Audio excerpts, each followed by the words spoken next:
Wacana penambahan jumlah pemilih di setiap TPS ini akan diterapkan pada Pilkada 2024 mendatang. Jika sebelumnya jumlah pemilih di setiap TPS 300 orang, kini akan ditambah menjadi 600 orang.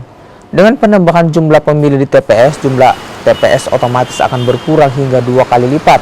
Jumlah TPS di Pilkada serentak nantinya tersisa 14.300 lebih TPS. Ya, jadi untuk Pantarlih Pilkada ini berbeda dengan pemilu kemarin. Kenapa? Karena di pemilu kemarin itu jumlah pemilih dalam satu TPS itu sebanyak maksimal 300 orang. Sementara sekarang ini jumlah pemilih dalam satu TPS itu dimaksimalkan menjadi 600 orang sesuai dengan Undang-Undang 7 2017 terkait pemilih pada saat pilkada.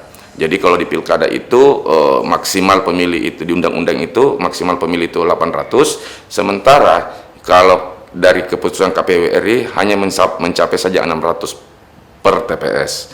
Jadi hal inilah yang membuat jumlah Pantarlih berbeda, karena menurut regulasi yang telah diturunkan kepada kami bahwa ketika pemilih berada di atas sampai angka 400 maka Pantarlihnya cukup 1. Jadi ada juga TPS yang berada di bawah 400. Nah itu Pantarlihnya cukup 1. Tapi ketika 401 sampai dengan 599 atau 600 maka Pantarlihnya 2.